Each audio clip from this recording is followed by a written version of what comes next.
have clips on my stuff. And this morning the wind was so strong, everything went.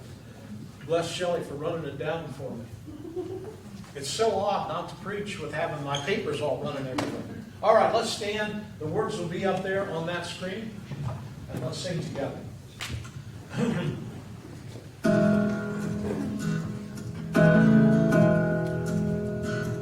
You've been walking the same old road for miles and miles. You've been hearing the same old voice tell the same old lies. You're trying to fill the same old holes inside. There's a better life. There's a better life. You got pain. He's a pain taker. If you feel lost, he's a way maker. If you need freedom or saving, he's a prison shaking savior. If you got chains, he's a chain breaker. We go search for the light of day in the dead of night. We've all found ourselves worn out from the same old fight. All run to things we know just ain't right. There's a better life. There's a better life. You got pain. He's a pain taker. If you feel lost, he's a way maker. You need freedom or saving, he's a prison shaking savior. You got chains, he's a chain breaker.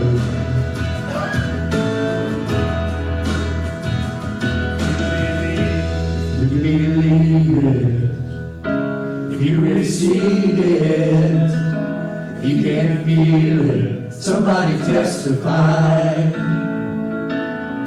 If you believe it, if you receive it, if you can feel it, somebody testify, testify. If you believe it, if you receive it, if you can feel it, somebody testify. You got pain, he's a pain taker. If you're lost, he's a way maker. If you need freedom or saving, he's a prison shaking savior. If you got chains, he's a chain breaker.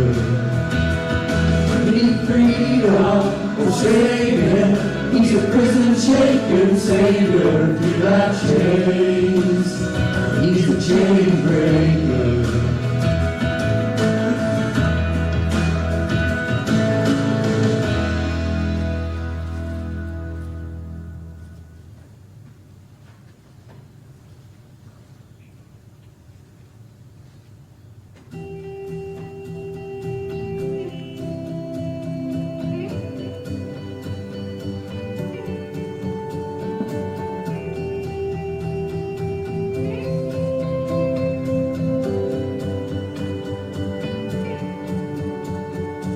Water you turn into wine.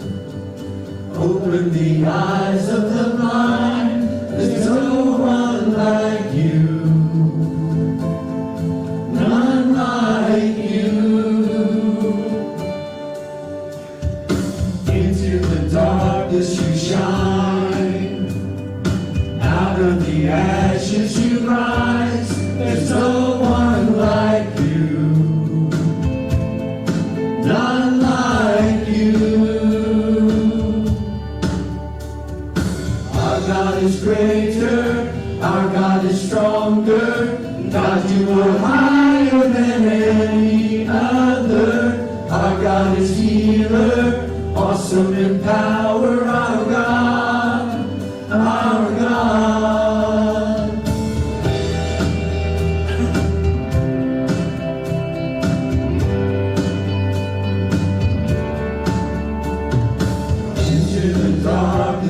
shine. Out of the ashes you rise.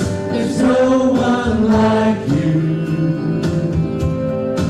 None like you. Our God is greater. Our God is stronger. God, you are higher than any other. Our God is healer, awesome in power. Our God, our God. Our God is greater. Our God is stronger. God, you are higher than any other. Our God is healer, awesome in power. Our God, our God.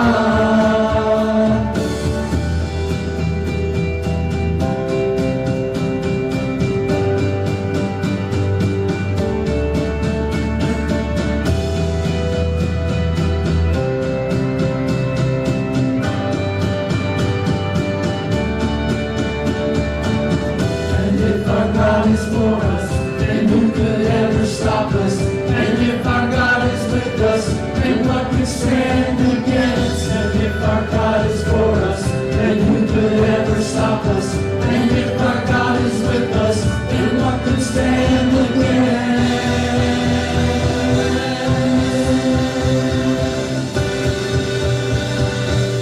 What could stand against?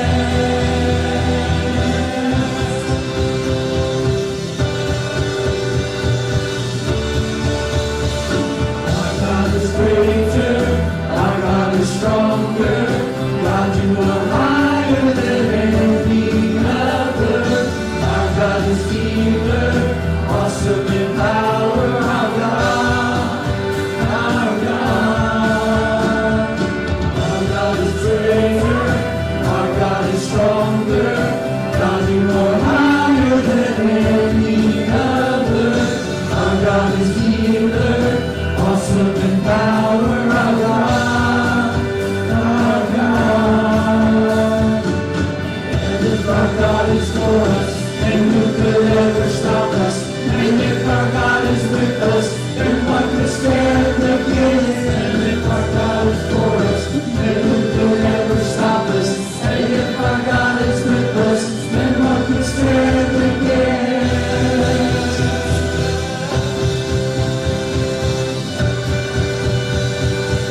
What could stand against?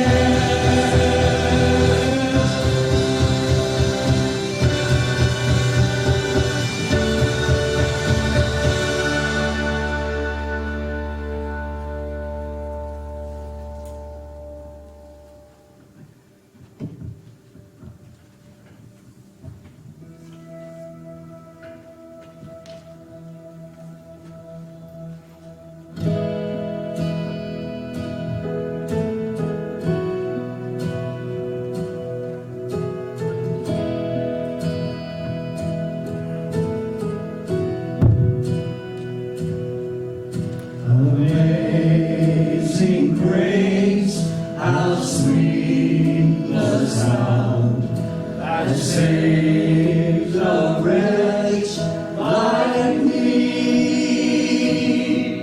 I once was lost, but now am found. Was blind, but now I see. 'Twas grace that taught my heart to fear, and grace my fears relieve. How precious is that grace appears, the hour I first believed. My chains are gone, I've been set free. My God, my Savior, has ransomed me. And like the flood, His mercy brings unending love. Amazing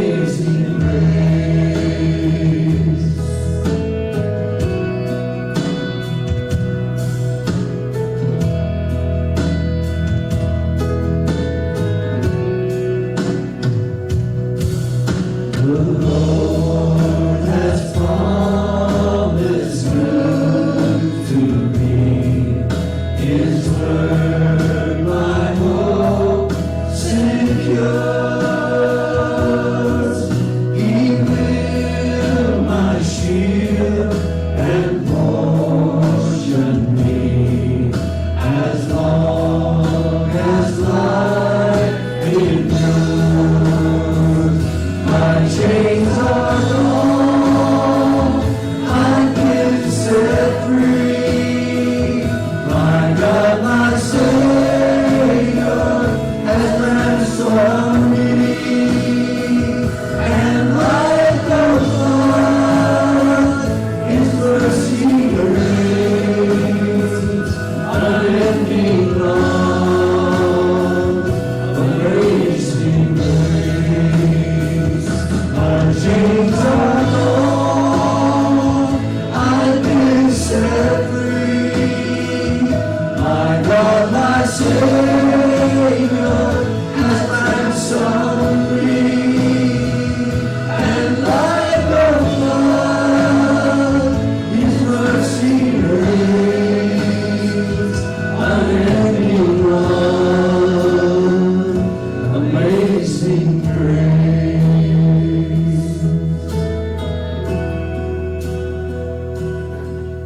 The earth shall soon dissolve like snow, the sun forbear to shine,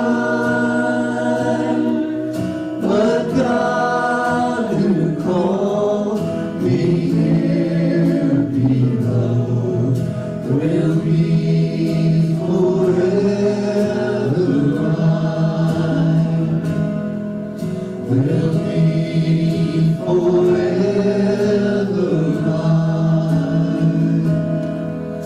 You are forever mine.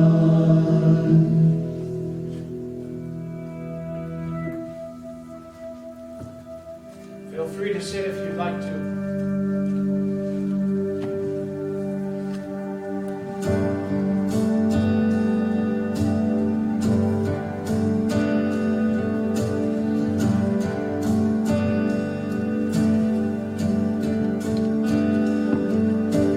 This is my desire, to honor you, Lord, with all my heart I worship you.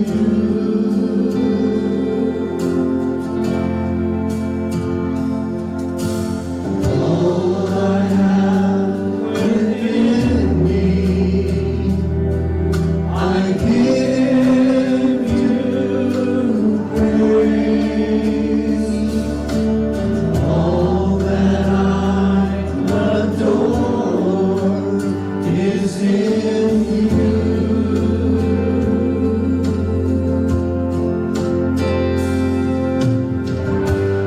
Lord, I give you my heart, I give you my soul. I live for you alone. Every breath that I take, every moment I'm awake. Lord, have your way in me.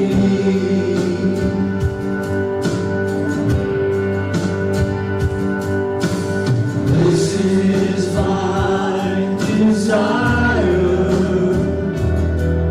to honor you.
side, please have a seat. So as we serve, I'm going to ask everybody to go that direction and up that aisle and come across here and go out that way. And Scott's going to be over there and I'm going to be over here. If his station is busy, come to me and then exit that way, okay? There are 4 reasons that we do communion. Number 1, we are to remember what we felt the moment we knew we were saved. Jesus never wants us to forget that moment and what that feeling is like. We are to recall what it cost him to give us salvation. It cost him his life. It cost everything. We are to remember that we are making a commitment to each other. When we share the bread and we share the cup, we are sharing lives together. We are sharing responsibilities. We are saying, I will be there for you. I take that very seriously. And finally, when we take the cup and the bread, we're saying, I believe he's coming back. And I want to be found doing faithfully what he told us to do when he comes back. If you believe those 4 things, if you've accepted Jesus Christ, you are invited to come to the table. On the night that he was betrayed, Jesus took the bread, and after giving thanks, he broke it, and he said, this is my body given for you. As often as you do this, you do this in remembrance of him. After they had eaten, he took the cup, and he said, this is the cup of the new covenant, my blood shed for you. As often as you drink the cup, you declare the Lord's death until he comes. Ministering to you in his name, I give you this bread and this cup.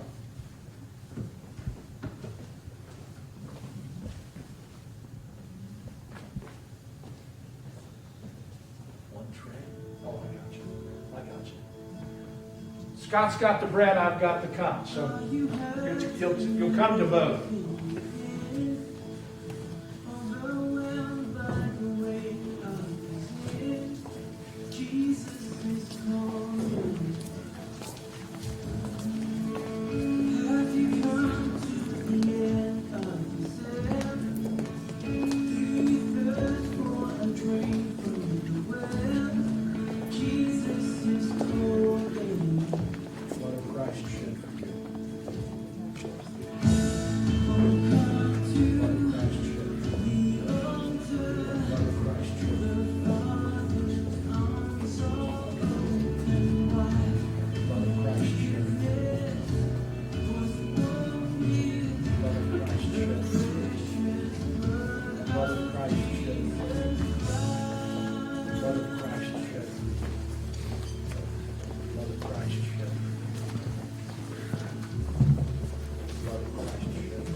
Already done so, take and eat.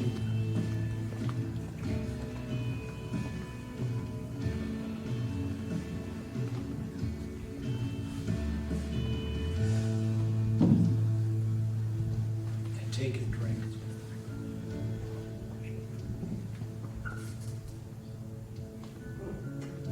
Amen.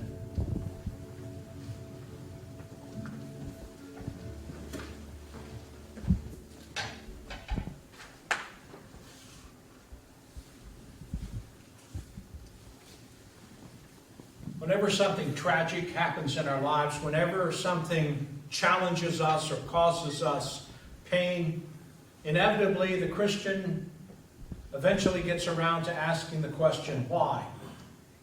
Why did this happen? Why did God do this? And if they're a more mature believer, they'll say, why did God allow this to happen?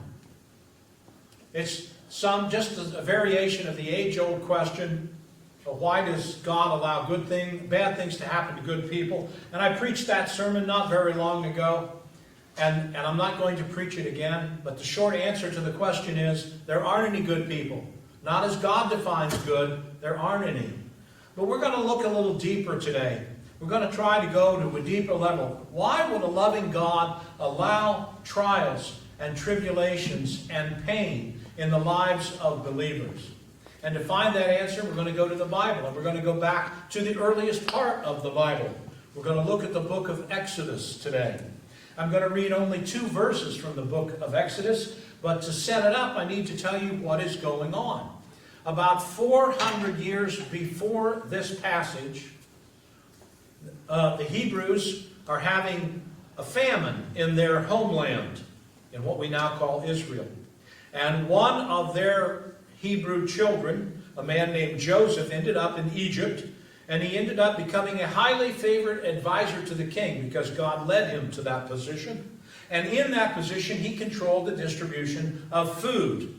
And as his homeland was starving and his family was starving, he invited Dad and the brothers to come to Egypt. And he said, bring all your friends and relatives that you want to, because we have lots of food. And over the years, Hebrews came to Egypt by the thousands. They sought a better life in Egypt. And for 300 years, they prospered, and they had a wonderful life in Egypt. And then a Pharaoh came along who didn't remember Joseph and didn't care. And he wanted to leave a lot of monuments and a lot of public buildings in his name. He wanted to leave a legacy.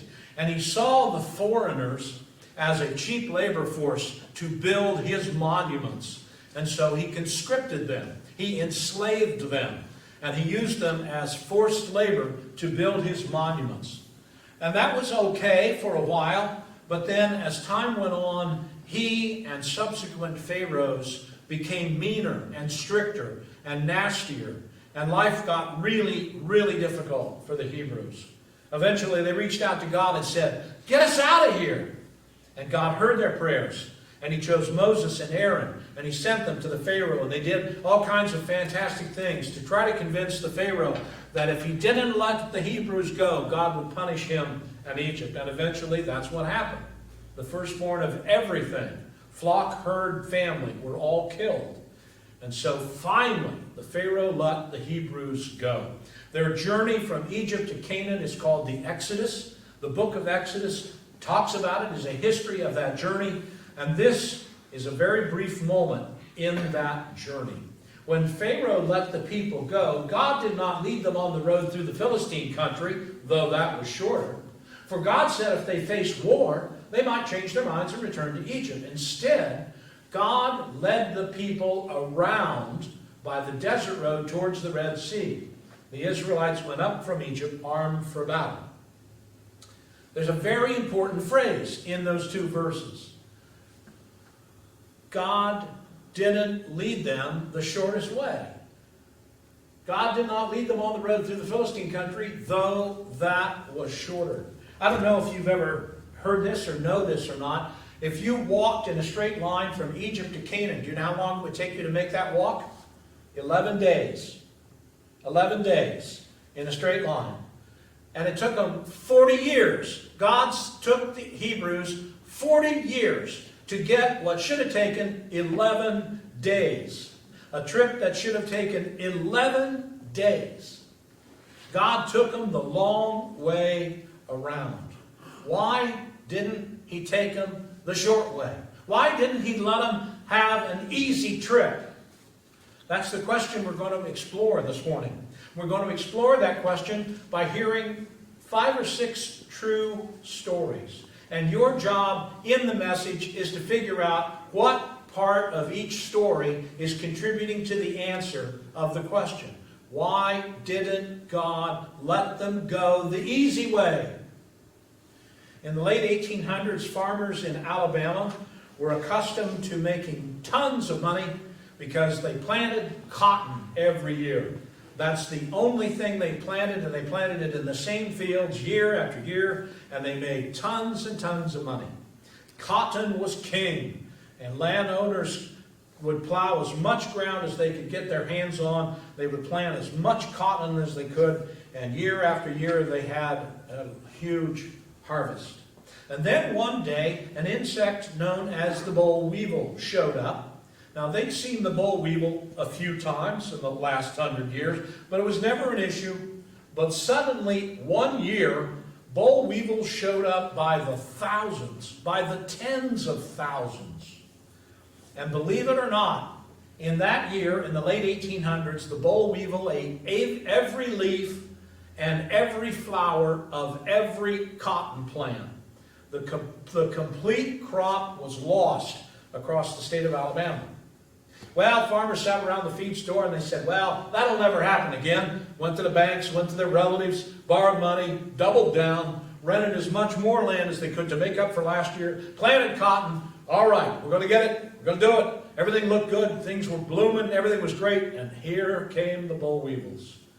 And exactly what happened the year before happened again. Every leaf, every flower, the entire crop was lost. At the same period of time in American history, a black scientist, an African-American scientist named George Washington Carver, became fascinated with the peanut. And he spent a lot of time in the lab examining the peanut and extracting oil from the peanut and trying to figure out what can you do with a peanut and peanut oil. And he discovered more than 100 different products that would be better if they had peanut oil in them or if they used peanut oil. And so he began to market to manufacturers. If you use peanut oil, it'll improve the taste, it'll improve the quality, it'll improve the shelf life. And he sold all these manufacturers on the value of peanuts. And so they wanted to convert to peanuts to peanut oil, but they had one problem. The supply didn't equal the demand, not anywhere close. And Carver couldn't talk farmers into planting peanuts. By God, we're going to make our money planting cotton. But after 2 years of losing everything, a few farmers began to think maybe they ought to take a chance on planting peanuts. And so several of them, hundreds of farmers planted peanuts. And they got such a crop, and it was in such demand, they made up all the money they lost in the previous 2 years of planting cotton. The peanut plant was of no interest to the boll weevil. And so they began to convince themselves, maybe we shouldn't plant cotton. Now, a group of these farmers who planted peanuts and had just sold their crop, they were reveling in the amount of money they had, and they were sitting around the feed store talking, and one of them said, you know what we ought to do? We ought to put up a monument in the middle of town celebrating the boll weevil. And everybody goes, well, yeah, that's a great idea. And I meant to look it up, and I didn't. But if you go to a specific town in Alabama, you will find a boll weevil in the center of town, in the middle of a roundabout. And it's because the farmers recognized if the boll weevil didn't come along, they would never have stopped planting cotton. They would have continued to try. They would never have had the peanut. They would never have had the success. And they made far more money planting peanuts than they did planting cotton. If it hadn't been for the pain of the boll weevil, they wouldn't have made any change. Pain causes change. When Pharaoh let the people go, God did not lead them on the road through the Philistine country, though that was shorter. God sent them the long way around. Why did he do that? Why didn't he send them the easy way? It was only an 11-day journey. He took 40 years to get them there. Why? In the early 1900s, there was a very powerful preacher in England named George Goodman. And George Goodman had a particular talent for being a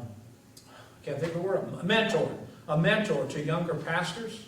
And so younger pastors would travel to his town, and they would bring problems to him and talk to him. And one day, a 25-year-old who had just graduated from seminary and was in his first pastorate, He came to Pastor Goodman and he said, "Sir, I want you to pray for me to have a greater faith and greater patience with my flock." And Pastor Goodman said, "Yes, sir. Yes, sir. I'd be more than happy to do that. I will ask God to send you great pain." And the young man said, No, you misunderstood. I would like you to pray for me to have greater faith and more patience with my congregation. He thought Mr. Goodman was a little hard of hearing. And Pastor Goodman said, "All right, I'll be happy to. I will pray great pain from God." And the young pastor was very frustrated. And he said, "Pastor Goodman, I have enough pain. I don't need any more pain. I need faith and patience." And Pastor Goodman said, "And not only so, but we glory in tribulations." That's the Bible's word for pain. "Knowing that tribulations work patience, and patience experience, and experience hope. And hope maketh not ashamed, because the love of God is shed abroad in our hearts by the Holy Ghost, which is given unto us." And so Pastor Goodman said to the young man, "I will pray for pain, for that is the only way you will get greater faith and patience." Why? Because pain causes change. God worked very hard to put a plan in place to get the Hebrews out of Egypt. He sent them Aaron. He sent them Moses. He sent them miracles. But he didn't take them straight to Canaan. He took them the long way. Why didn't he let them go the easy way? In Yellowstone Park out west, there is a peculiar evergreen tree called the lodgepole. The lodgepole pine tree. If you ever go to Yellowstone and you ask a ranger to point out a lodgepole pine tree, you will see them everywhere.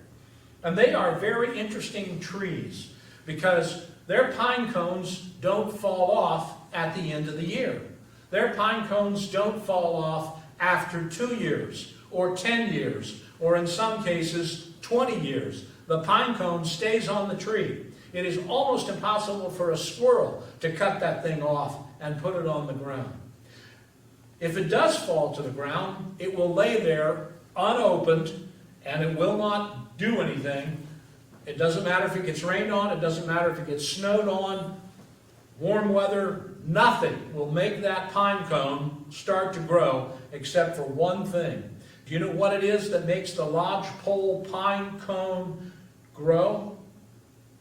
Fire. It is only when it experiences intense heat caused by forest fire that suddenly the pine cone opens up and it scatters. It explodes, literally.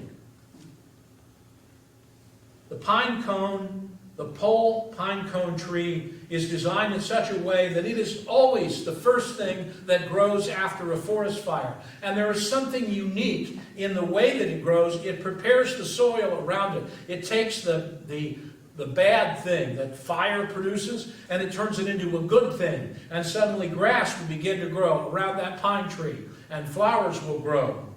Every recycle of the ecology starts with the lodgepole pine tree after a forest fire.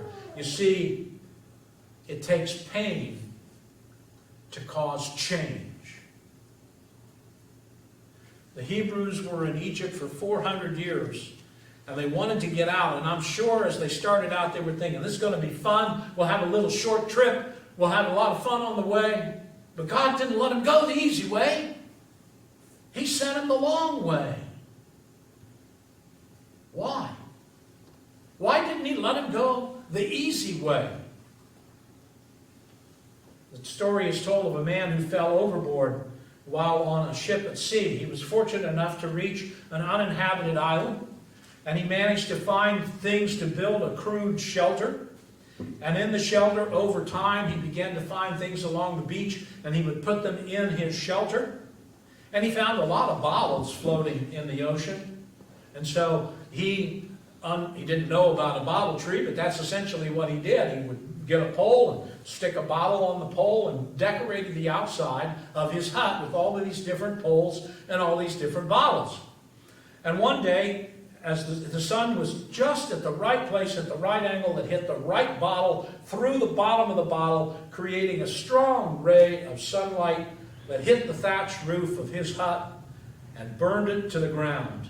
And he was on the other side of the island, beachcombing, and he saw the smoke and he came running, and by the time he got there, it is burned to the ground and produced all kinds of flames, all kinds of smoke, and everything that he held dear in life was consumed by the flames. His little hut burned to the ground and continued to smoke and smolder for quite some time. He spent the night on the bare ground. He was deeply frustrated. He was angry. And when the morning woke up, he looked out into the lagoon, and there was a ship and a rowboat coming through the lagoon. And then he picked him up and brought him to the ship. And when he got there, the captain said, "We saw your smoke signal. We knew there was somebody on that uninhabited island. I just wonder how many days did you set that smoke signal before someone saw it?" You see, pain caused change. I bet the Hebrews were so excited when they left town that night. They were enthusiastic and excited. They were pumped. In just a couple of weeks, they'd be at their new place. Except God didn't take them the easy way. He took them the 40-year way. Why? I did a lot of research for this sermon, as I almost always do. And in the course of doing that, I tried to find a poem that glorifies, exalts pain. Can't find any poems that glorify pain. I tried to find pictures that glorified pain. Couldn't find any. I tried to find a statue or a monument or a plaque in a town anywhere, or a building anywhere that glorified pain. Can't be found. I myself have never heard a speech or a sermon preached or a hymn written that exalts pain. In fact, I believe that Christians would very much like to live a life without any pain. And I personally have run into Christians who can't understand why God doesn't let them have a life without pain. After all, we believe in Him. We gave our lives to Him. He should reward us by not allowing pain to come into our lives. We shouldn't have to take the 40-year route. We're believers. We should get the 11-day route through life. I would suggest to you this morning that instead of complaining about pain, we should find joy in pain. We should glorify pain. We should erect statues to pain. We should compose hymns to pain. We should praise God for pain, because pain causes change.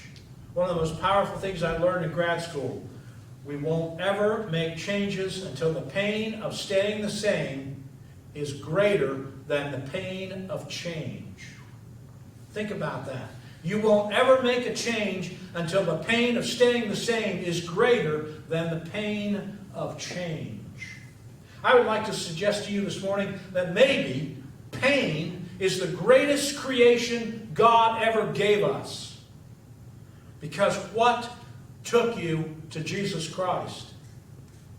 In most people's case, it was some kind of pain. Why doesn't God allow you and I to take the easy way? Why do we have to go through the deserts and the valleys? Why do we have to experience pain? This is not a true story. It's a legend that comes from the continent of Africa. There was a piece of ebony. That's a piece of wood, hard black wood. And the ebony's owner found it, liked it, polished it, and began to carve on this piece of ebony. And the piece of ebony had a personality, and it had a voice. And it said, "Ouch! Stop that! That hurts!" And the owner of the piece of wood kept right on carving and whittling and poking and cutting, because he saw the potential in that piece of wood. He saw what it could be. And the stick kept fussing and whining.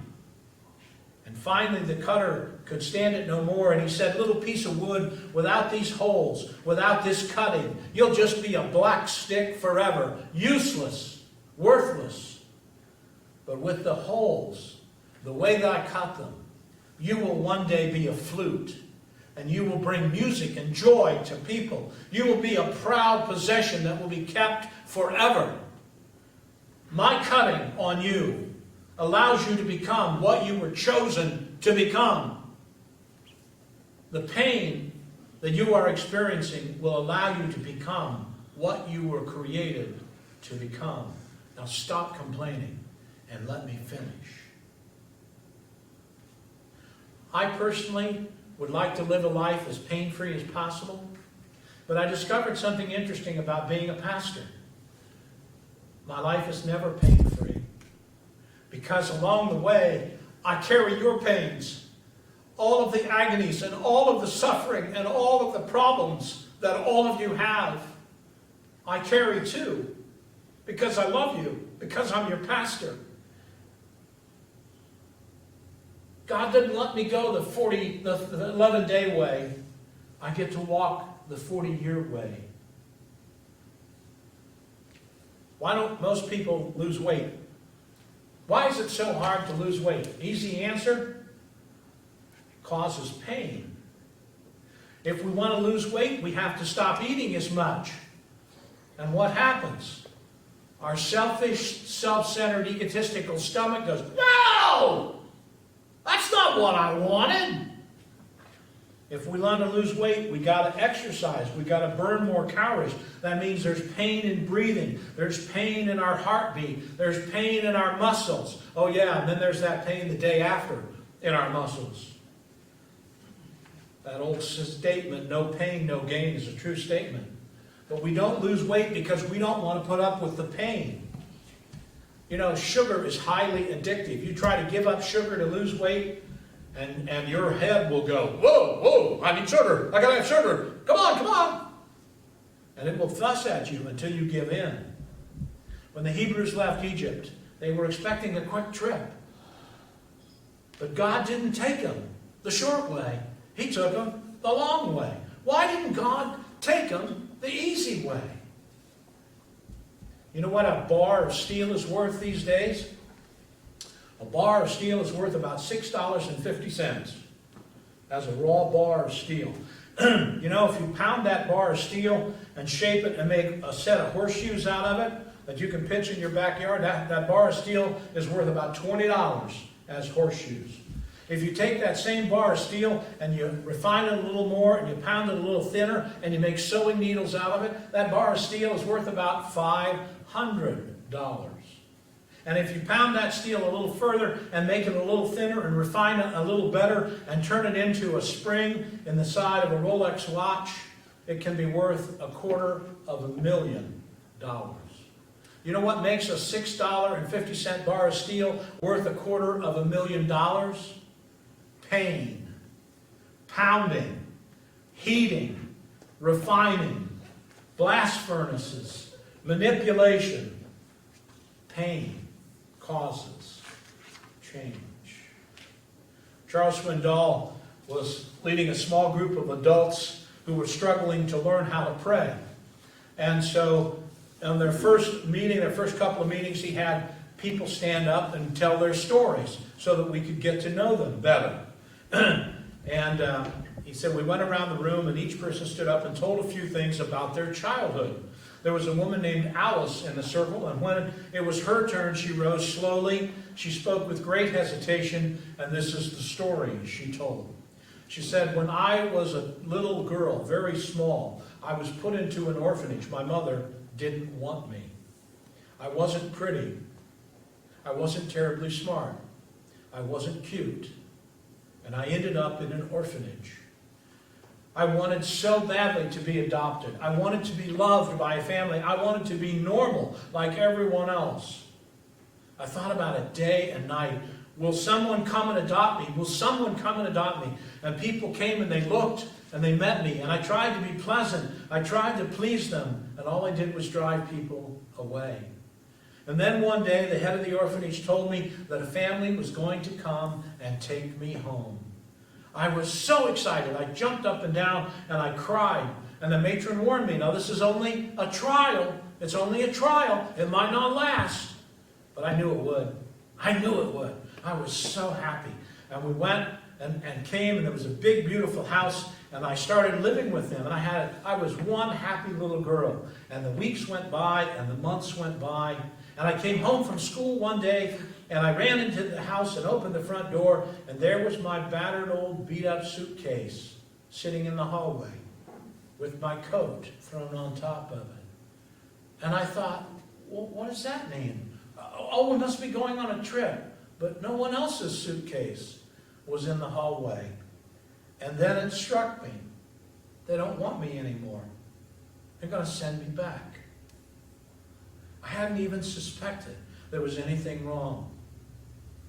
Alice stopped speaking for a moment, but no one in the circle noticed. We were too busy standing in that hallway, looking at that dilapidated little suitcase, feeling what she felt.